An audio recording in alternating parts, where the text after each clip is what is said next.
Hi everybody, Lambkin here. Hope you're all doing good. So today I'm doing an AMA. I told you guys to ask me anything, and the reason I'm doing this today is because we recently hit 5,000 subscribers on the Lambkin YouTube channel, which is absolutely insane to me.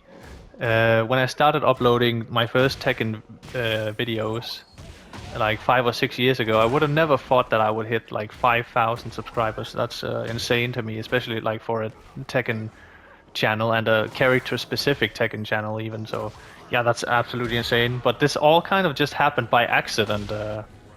I never really intended to become like a YouTuber who would do like guides and streams and all that stuff. That all sort of just happened by accident, and I'll give you the quick version of the story here. I'll make it as quick as I can. So basically, about a year and a half ago, I think I was at like 200 subscribers or something, and then I had accrued that number through like 5 years or something, right? And then there'd been a lot of hype regarding the release of Tekken 8 and all that, and then the closed network test happened for Tekken 8. The first weekend, it happened over 2 weekends, and the first weekend was for PlayStation only, and the second weekend was for PlayStation, Xbox, and PC.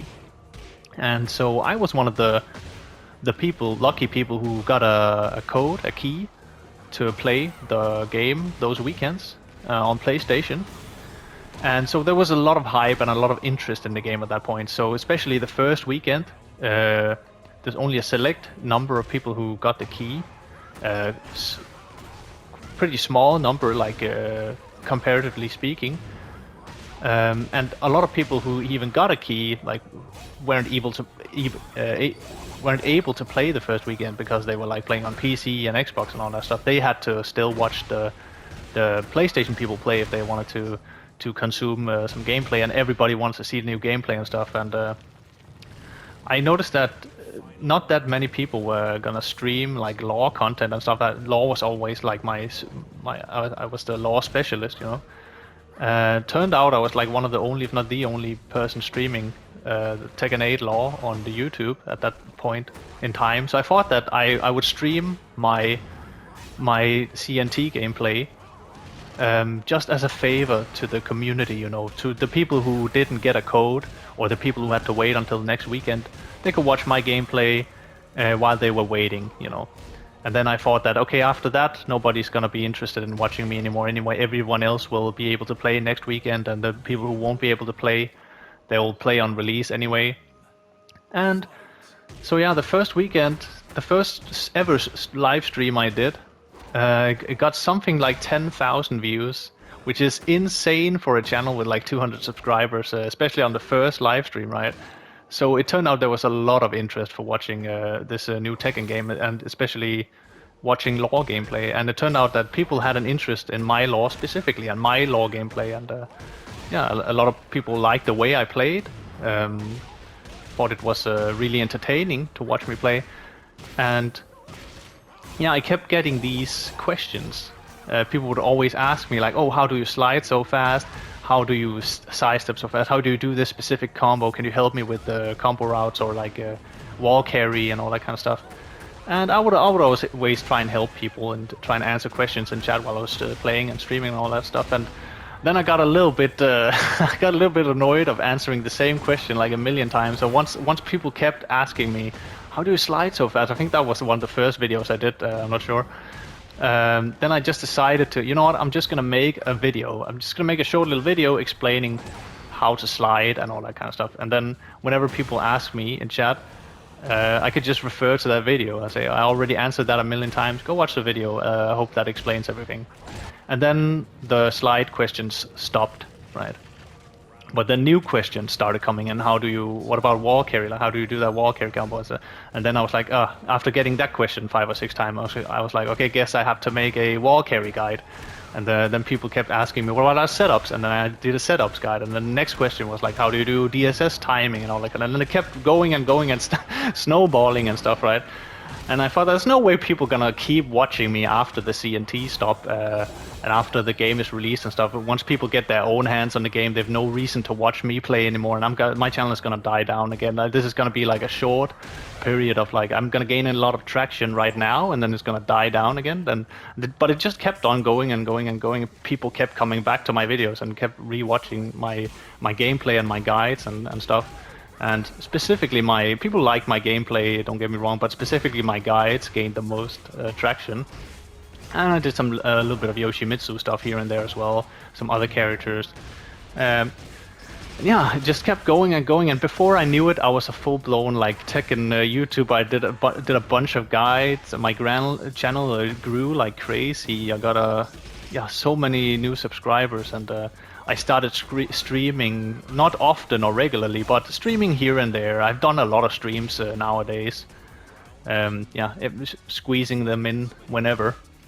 Then my health condition started, and I'll have a video on that. So that's a whole other topic. I won't go too much into that. I had a little bit of a break there. There was a long period in time where I uploaded like pretty much daily or like every other day. So it just kept snowballing until what it is today, 5K subscribers. Here we are a year later. That's like absolutely insane. And boy, have we grown so much as Tekken players and as LoL players together, and Yoshi as well. I know a good chunk of you are here for my Yoshi as well. So yeah, it's just a crazy journey. And today I thought that you guys don't know me that well personally, so I thought that this would be a chance maybe to do a little AMA, ask some questions if you have those. And I'll see if I can answer them to the best of my ability. I'm doing all of this in one take. I might have to cut a little bit here and to not make it too long. We'll see how I do. I have skimmed through these. I know what some of these are. There was some repeat questions in there as well. So if your specific question doesn't come up here, it's probably because I've answered already in another person's question. So I have a little list here. I got my phone out to look at this. So I thought let's just jump right into it. Okay, so let's see. In an alternate timeline where you never played Tekken, what do you think we'd see on your YouTube channel? Probably maybe like Souls PvP. I played a lot of Souls games, like relentlessly. I played all the FromSoft Souls games. And I played most of the time playing those. I played PvP, and I was pretty good at PvP. I was pretty damn good, actually. Especially Dark Souls 3. I did a lot in Elden Ring as well, but mostly Dark Souls 3. I specialized in rapier builds and pike. I like the pike, and I also had a mean sorcery build in Elden Ring. I would have liked to do maybe Fallout content. I really love that franchise. Some of my all-time favorite games are Fallout games. I could also see myself having like a retro gaming channel. I really love retro games. Most recently, I've been playing Legend of Zelda: Ocarina of Time, Rayman, Lost World Jurassic Park on PS1. That's a good one. Really super hard platformer game. I really like those. Predator Concrete Jungle I played recently on PS2, and Yu-Gi-Oh! Duelist of the Roses. That's a pretty fun like chess-like Yu-Gi-Oh! Game. Alright, let's see the next one here. This is kind of a long one. Hajimeno James. What did you learn from fighting games like Tekken or other fighting games in general that you have taken to heart, as in apply in your daily life? Any certain experience? What is your memorable experience you have with that, and why? Also, would consider playing with your subscribers to help their game in Tekken. Thank you so much for the kind words, Hajimeno James. I really appreciate it. So, I do open lobbies sometimes. You're always welcome to join those. And sometimes I pop my head into the Tekken Lounge every once in a while. You can find me in the Europe 1 Lounge. I'll be in there sometimes.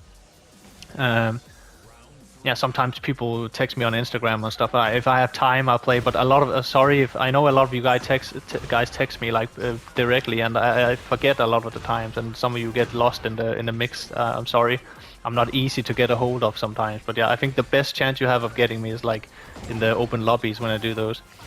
As to your first question, fighting games, what have they taught me? I think first of all they taught me about like humility. I think one of the big mistakes of parenting that my dad is most guilty of, I think, is that when I was a kid, he kept telling me, "Oh, you're the best. You can do whatever you want. You're always nobody can beat you." Blah blah blah. And I was wrong. So I got this. I believed him, you know.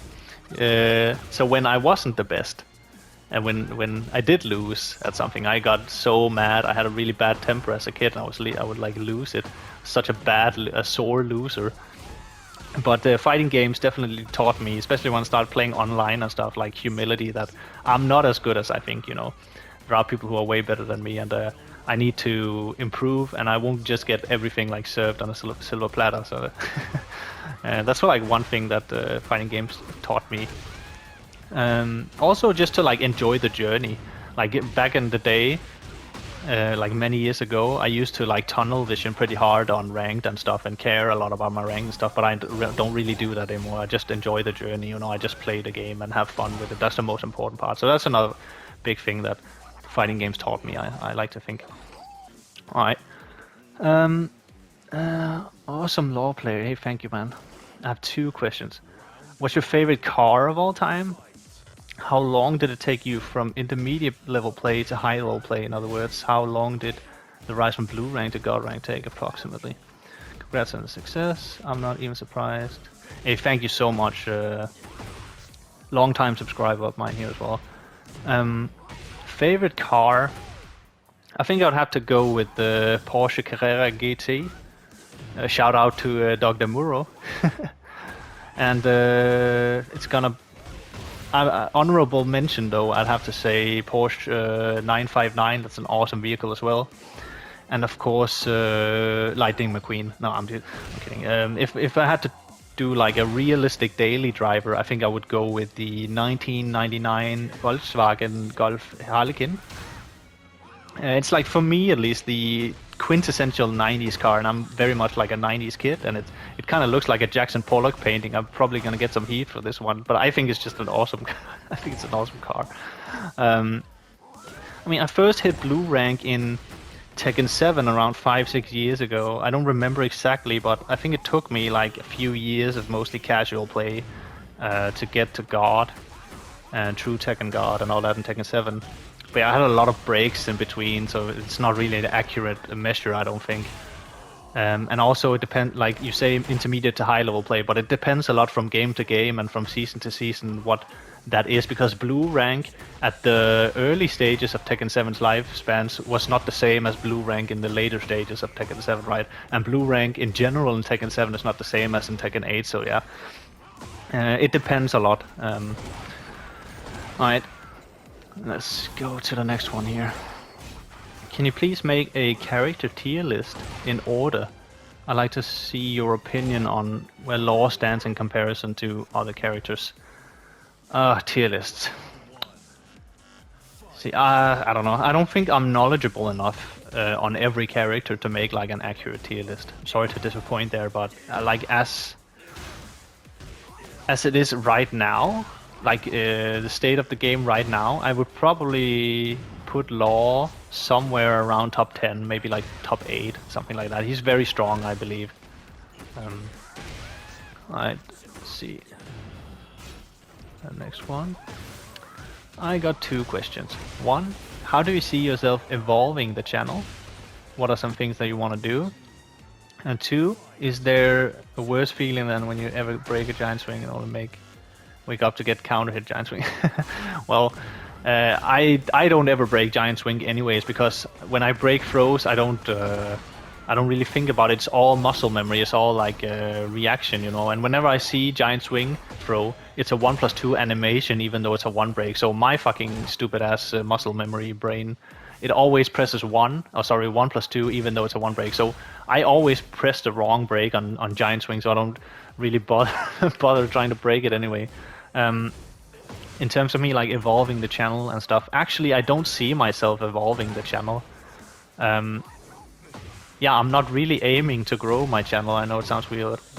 My channel growing has more been a consequence of my actual aim, which is to just have fun with my hobby and help other people enjoy that hobby as well. yeah, I don't earn money doing this anymore. I decided a while ago to demonetize my whole channel. I don't run ads on my channel or anything, and I don't intend to make this a career. I made a video about this. I'll link it in the description. If you want to see the full story of this, I'll explain why. In that video, yeah, if anything, I'm probably going to slow down a little bit in the future. I might consider doing YouTube as like a part-time thing next to a part-time job, but that's not where I am in my life right now. The whole thing all kind of happened by accident, as I explained earlier, and I wasn't really intending on doing this. I could never. I don't know. Yeah, but don't worry, I'll never stop doing this. I don't think. It's just the rate at which I'm doing things is gonna have to slow down a little bit because I have to prioritize my time and energy a little bit differently nowadays. And I'll keep, if there's guides to be made, I'll keep doing it, and I'll keep uploading gameplay as well. And who knows, maybe my channel will change. I mean, I cannot speak for my future self too much, but this is where I am right now in life. This is where the channel is, how it's been going so far, and this is how it's gonna keep going. So I don't really see anything evolving or changing too much. Don't know if that was the answer you're looking for, but that's how it is. So let me see. Could you list your top 10 favorite characters outside of lore? The top 10, that's a little bit big right now. I'll do a top 5. How about that? So my top 5 Tekken characters would be, outside of lore, of course, it would be Lei Wulong, Yoshimitsu, Feng, and Asuka. And then the fifth spot would usually go to lore, so I guess the fifth spot would go to... Oh, it's a tough one actually. It's gonna have to be either King, Hwoarang, or Eddie. I cannot decide between the three. One of those three. Do you have any hobbies, interests outside of Tekken?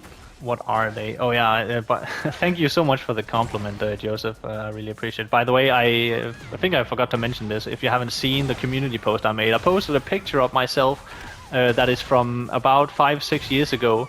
It's taken right around the time when I started doing my first Tekken videos on YouTube. If you want to see what I looked like back then, I have posted a couple other pictures of me, more recent photos of me, like on my community post as well. Some people are interested in what I look like. I have posted that a couple of times. So just in case you're wondering, some of these questions in the comments are referring to that picture. So just to clear up some confusion.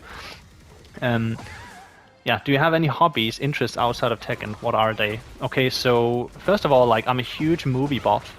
I really love watching movies and consuming like trivia about movies and stuff. Most recently, I've been watching Flammen og Citronen, which is a Danish movie about the Second World War, starring Mads Mikkelsen and what's his name? Oh, Tue Lindhardt. I watched Apocalypto by Mel Gibson not that long ago, and Gran Torino with Clint Eastwood. And I think tonight I'm gonna start watching, rewatching rather, Stieg Larsson's Millennium trilogy. It's a Swedish film trilogy, really good one as well. I really like Nordic cinema, like especially like Danish cinema. If you want some recommendations, I can definitely give you some. Yeah, I used to draw and paint a lot. I don't do that so much anymore. I can post some pictures on the screen with some of my work. But yeah, that's something I used to do a lot. Again, not so much anymore. It's mostly about time. I have to prioritize my time nowadays. I'd rather sometimes play Tekken than I like to draw and stuff. But that's something I used to enjoy a lot. I love being outside. Spend a lot of time, especially in the autumn. I spend a lot of time outside picking mushrooms and berries and stuff like that. That's something I love to do, being outside, getting some sun on my skin, the cold Scandinavian weather. I really love cooking as well, especially I like cooking high quality fresh food with the fresh ingredients and stuff, and it's really important for me to keep a tidy, well kept, clean kitchen. Cooking really important to me as well. So yeah, I enjoy movies and painting and drawing and being outside, and I enjoy cooking, and of course I like being breastfed by a 7-foot-tall Japanese woman while listening to Ein kleines Edelweiss by Hansi Hinterseer on full blast on a boombox. Alright, let's move on to the next one here. Are you a metalhead? If so... Sorry. Are you a metalhead? If so, what is your favorite band? What is your favorite music band? Also, what is your favorite Bruce Lee movie? Thanks for teaching me lore. Hey, you're so welcome. There was a couple questions about music, so I'll answer all of them in this one. Let's start with the Bruce Lee stuff. So, I mean, favorite Bruce Lee movie. It's like asking me what's my. It's like asking someone what's your favorite child. Which of your children is your favorite? Right? It's pretty hard for me to pick a favorite, but I will say that the Big Boss had probably the weakest. It's probably the weakest of the bunch. And then Fist of Fury, I think, had the most fight scenes and some of the best fight scenes. I think Way of the Dragon is iconic in its own way. You know, it has the Chuck Norris fight scene that's just a legendary, just a legendary movie. Enter the Dragon is the most well-made of the bunch, and it's also... I'm gonna have to rate that one my favorite. I know it's the most mainstream one, and it's like the easiest choice, but it's also the one where we really get to see Bruce Lee, as Bruce Lee, like the philosopher, right? Bruce Lee, we see a lot of that. We don't see that much of that in the other movies. And then the Game of Death, of course, I think it has the most interesting plot, at least potentially, but the Game of Death, the original version that came out, that Golden Harvest tried to salvage from the lost footage and make like a doppelganger actor footage and like mirroring, taping his fucking face on the mirror and shit. That's a shit stain on his legacy, and I won't have that. But I think if you watch the Warrior's Journey version of Game of Death, I think it's on YouTube, 45 minutes long. I think it's called a Warrior's Bruce Lee, a Warrior's Journey, something like that. That's a pretty good watch, I would say. All right. Let's see. Oh yeah, then music. Yeah, multiple questions on music. I think all genres have something good in them. This is where I sound like a politician. I have to speak well about everyone until they all vote for me. Yeah, I love classical music. I like Beethoven and Johann Sebastian Bach. Mozart, Tchaikovsky, Paganini, Johannes Brahms. I love 90s and 80s hits like I like Sophie Ellis-Bextor and Donkey Boy, Dizzy Miss Lizzy, Tame Impala, Beach House. I really like. I also love like gloomy jazz, like from Chet Baker or Bill Evans. But like on a day-to-day basis, I mostly listen to like old school hip hop stuff like Craig Mack and Nas, Big Pun, Wu-Tang Clan, stuff like that. And I used to listen to a lot of metal as well. And that's what I also play on guitar. I used to play a lot of guitar, but not so much anymore. There is one band though that I'd like to do like a huge shout out to, and it's Charles Caswell and his wife Kaylee Caswell. They are a two-man band called Buried Alive. Buried as in like a strawberry. And they are easily the most interesting thing happening in metal right now. Charles produces all the music. He does guitar and vocals as well, and Kaylee plays the bass. They just do such an amazing job. It's like they do a lot of different kinds of metal. They do like some deathcore-ish stuff. They do like some psychedelic, kind of like Infected Mushroom-inspired stuff. And yeah, Charles Caswell, he's like the Joe Satriani or the Jimi Hendrix of my generation. Like he does stuff today that nobody does on a guitar. Like I truly believe like in the future people are gonna look back at them and say like this was really pioneering in metal world. So definitely go give them a listen, give them a follow on Instagram. They well deserve it. Yeah, I'm gonna make 2 playlists and make them public on my channel and link them in the description on this video. One with old school hip hop that I like, and one with Buried Alive. And if you want a specific song suggestions, I will recommend. In terms of hip hop, I will recommend "Free the Hard Way" by Bahamadia. and Where You At by Big Pun. And in terms of Buried Alive and metal, I will recommend Petrified Orange and The Greatest. Yeah. I'm gonna put those two songs for each category at the top of the playlist that I'll make. So you should definitely, if you're into rap, old school hip hop, you should check out that playlist. If you're in the middle, you should check out the other one. At least the top two songs on each. And I'd love to hear what you think about these tracks. It's stuff that I really vibe to. So maybe come back to this comment section and tell me what you think about it. I'd love to hear. All right, and moving on. How many tattoos do we have? What are they, and what do they mean for you? If none are Tekken related at some point, I bet that's going to change. Well, I don't know how many tattoos I have, to be honest. I lost track. It's at least 20. It's got to be over 20. But a lot of them are like smaller ones. I got a full chest piece. Both of my arms are pretty covered. Yeah, the tattoos themselves, they don't have much meaning to me. It's more like a scrapbook of memories, you know what I mean?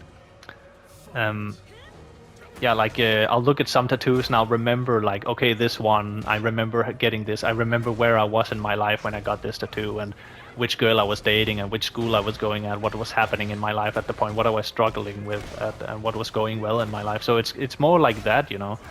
I haven't had any tattoos for a long time. I don't know if I'll get more. Like, don't get me wrong, I love my tattoos, but since I got back from hospital and all the surgeries and stuff, I just... Yeah, I just had other priorities with my money and stuff. It's also like a form of expression, I think, to get tattoos. And I'm at a point in my life where I don't really feel the need to express myself, you know? I don't really care that much what people think about me and stuff like that. So yeah, I don't know. Probably I'll get more in the future, but probably not as well. I don't know. And then some people says, no questions, I thought you were Indian. And the guy right below him says, it's so crazy to see pictures of someone after hearing them for so long, because your mind will create an image to associate with the voice you're hearing. Why the fuck did I think you were British Indian? I don't know why is the thing. The last time I posted a picture of myself in the community post, I think it was when I hit like, was it like 4,000 or 3,000 subs or something like that.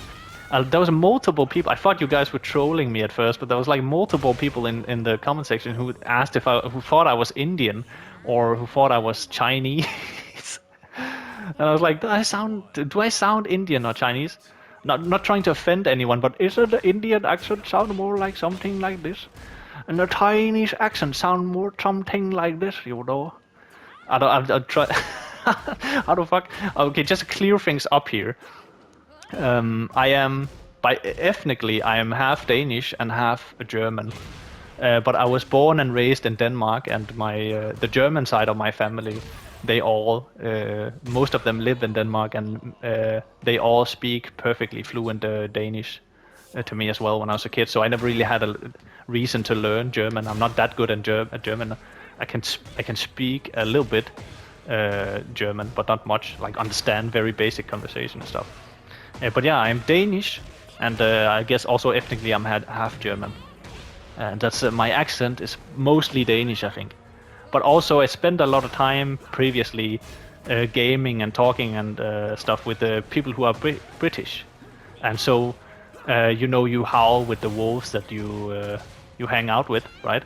So I think that British had a little bit of an influence on my accent as well. Also, I think this is a weird conspiracy stuff, but I think that British is actually easier for Danish people to pronounce, because like American English is very like it's very like nasal, and a lot of people trying to speak Danish, they end up sounding so weird because they're used to hearing and seeing like American English on television and stuff, and so when they try to speak like that, it sounds so weird and so forced. But British people, they speak more like in the back of their throat instead of like nasally, and Danish people like in Scandinavia are like notorious for they have like a reputation for sounding like they have a potato in their mouth when they speak.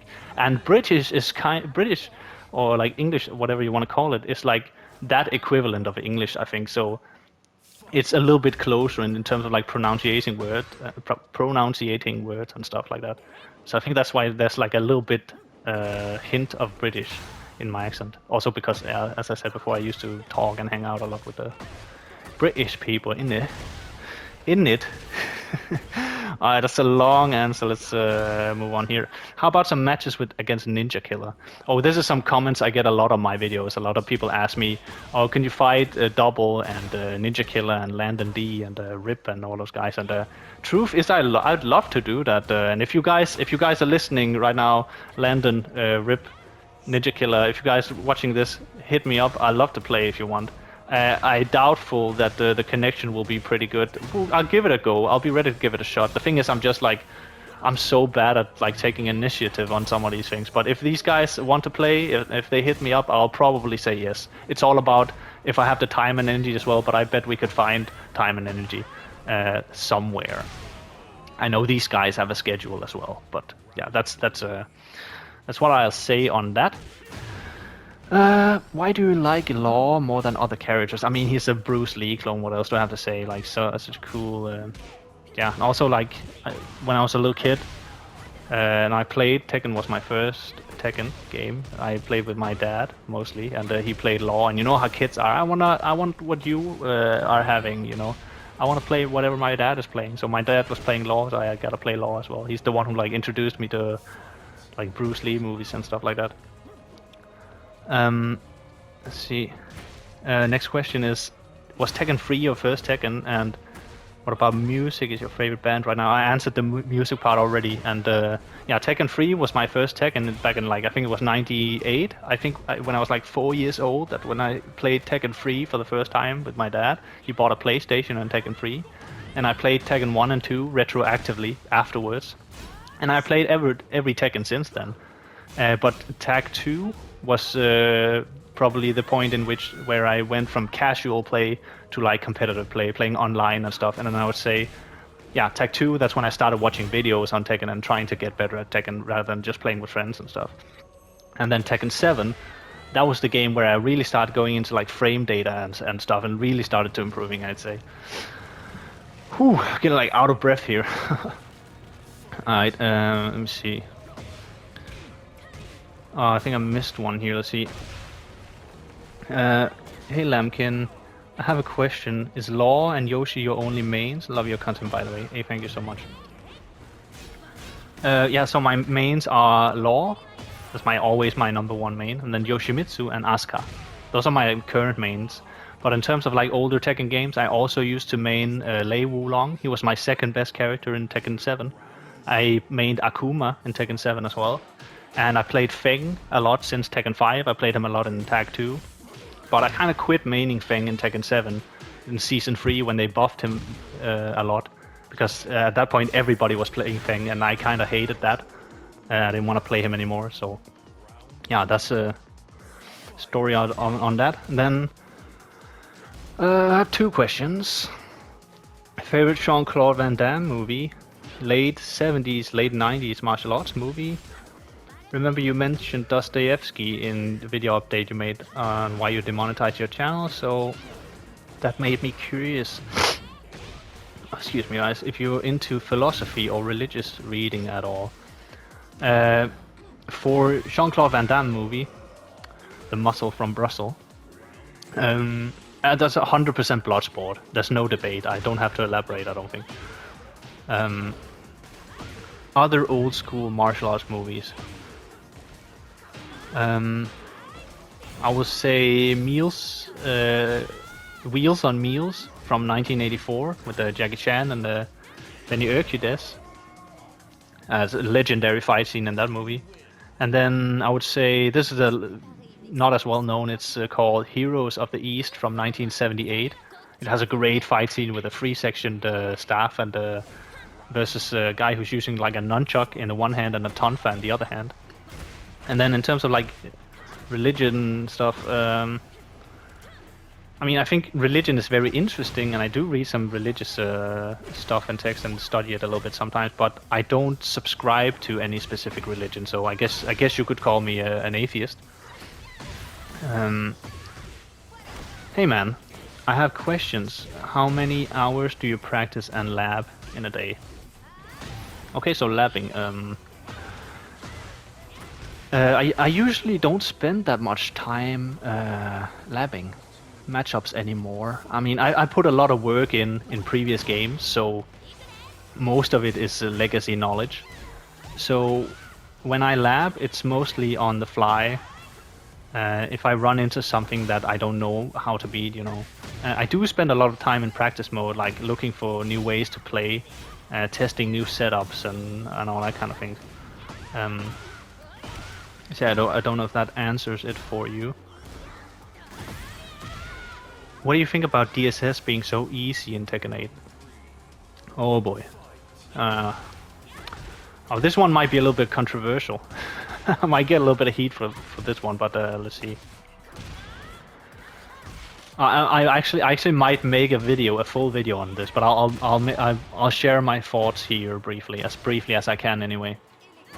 I think that at first, before the game came out, we were playing the CBT and CNT and all that kind. I was very skeptical at first about easy DSS, but then once the game came out, I liked it quite a lot. It didn't really change my gameplay much, because I already had kind of mastered DSS in Tekken 7. But yeah, it made it a little bit less. I had to put less effort in it. I could put more effort into like my setups and mind games and all that kind of stuff. I didn't have to worry that much about execution, you know, even though I had it. But yeah, it made it less demanding and less exhausting to play Law. So I feel like I can play Law for longer in Tekken 8 at a high level, which I enjoy. I can play longer sets with less strain in my fingers. But I think in more recent times, it's become quite obvious to me that easy DSS is problematic. And it's problematic because DSS, if applied well, it's one of the strongest, and I would argue probably the strongest stance in the entire game, and also like the most versatile stance, right? And the way that DSS has always been balanced since its introduction in Tekken 4, it was through high execution barrier. So now Billy Buttfuck comes along, and he has put absolutely zero work into the character. And then he gets my hard-earned execution for free. That's a problem in terms of balancing. If you remove the skill requirement, is what I'm saying here, then you mess with the balancing. And I think that's why Law players are now probably some of the most carried players in the game. And yeah, I know that's probably not what you want to hear, especially not from me. But I can't lie to you guys. That is my opinion. Yeah, I have to be honest, and I always will be straight up with you guys. I know that might be controversial, and again, it is just my opinion. I might get some heat for this, but I hope that you'll at least appreciate my honesty. But yeah, maybe I'll make a video about that, addressing it specifically. Alright, let's see. Do you mind taking time to help me get better at Law in Tekken 8? I mean, I like to think that's what I've been doing this whole time, you know. Yeah, I mean, I'm guessing that you're talking about like coaching, specifically like coaching and stuff. Yeah, I don't do coaching or like private coaching, private sessions and stuff. It's mostly about time and energy. It's also just I won't charge. I already spoke about previously how I don't want to make this a career or anything. And the thing is, I don't have a problem, like whenever I run into some people and we play a little set or something, I don't have a problem. If they ask me to, I will usually like give you a couple pointers and tips and tricks, and maybe just a small like if I see like a big gap in your game plan or your gameplay or something that I think you could easily improve on, I'll tell you. But I can't like officially offer free coaching sessions, and so you've got to realize if I start doing that, I'm already, as it is right now, I'm already being flooded with requests like that on Instagram and in my comment sections and all that kind of stuff. And if word got out that I started doing that for free to some people, like then everybody's gonna want that, and everybody's gonna ask for it, and I get that, and I really, it's such a huge like compliment to me that you guys want me to coach you and stuff. But yeah, I don't have the time and energy to do that. I can't do that and then also do like content and all the other things I want to do in my life. And I'm not sure. You could ask around. I hope you could find someone, but I don't know. I also how if I'm qualified. I mean, I did the viewers match analysis. And I did that kind of as a favor to you guys to maybe please some of those requests. So I hope if you watch those, I made a playlist. I'll link it in the description. It's called I Analyze Your Law Gameplay. It's not the best analysis compared to what's out there, but I do my best, you know. Hope that can help you. Yeah. I'm getting exhausted here. Hello, Lambkin. It's been a while, and I wanted to ask, aside from Tekken, is there any other fighting games you play or used to play? This is short answer. Pretty much the answer is no. I have tried other fighting games. I played like Street Fighter and I tried Mortal Kombat, but I mostly played those casually, like story mode. I've never played online Mortal Kombat or Street Fighter or anything like that. So Tekken is pretty much my only fighting game. I played a little bit of like Super Smash Bros, but again, that's like casually, a little bit of killer instinct, you know. So real answer is probably no, like casually yes, but again, Tekken is the only fighting game I really need in my life, I think. Alright, I think this is the last one. Hey man, happy to see you growing. I'm following you since Tekken 8. First series Tekken, I managed to hit Kishin with Law, but somehow my defense just goes down. As I'm sorry, excuse me, I'm like having a what'd you call a burp. As I'm improving, and I'm not even relying on gimmicks and panic moves, but when opponents get aggressive, it's just easy to get overwhelmed. Any piece of advice for a student Law?